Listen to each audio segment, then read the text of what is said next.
سبب هدايتي هو محاضرات ابن عثيمين، سبب هدايتي محاضرات الشيخ ابن عثيمين. أنا لا أعرف ابن عثيمين، أنا بالنجف جابني على ابن عثيمين، والله العظيم بالنجف لا أعرف ابن عثيمين ولا سامع به، ولو بعد أبقى بالنجف عايش 100 سنة ما أعرف ابن عثيمين. بس رب العالمين سبحانه وتعالى سخر لي هالوسيلة هاي اللي هي التلفزيون، وقاعد أقلب بالشاشة هيك فجأة يعني كنت مخليها على دراما MBC دراما وأتابع مسلسلاتها، فجأة لن أخليها على قناة ابن عثيمين وأبدي أستمع سبحان الله بهالمحاضرات والشرح بالمتون وبالأحاديث الصحيحة كلام طيب، كلام محترم، ماكو معمم يشرح لي هيك.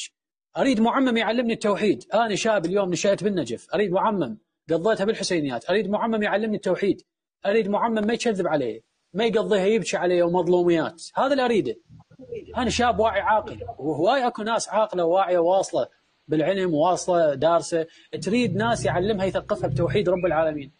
من يصيب الحزن يقول إنا لله وإنا إليه راجعون، من الصيبة مشكلة ومصيبة يقول لا حول ولا قوة إلا بالله، ما يقعد يشق ملابسه ويظل يدق ويلطم وينحب ويا حسين ويا علي ويا زينب ويا هذا هو اللي يدلك عليه العقل يعني. هاي سبحان الله، هذا الصحيح.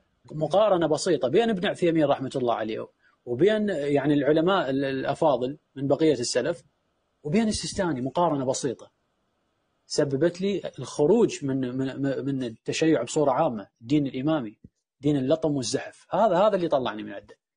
نسأل الله أن يرحم ابن عثيمين، وأسأل الله سبحانه وتعالى أن يجعله في عليين. قولوا آمين.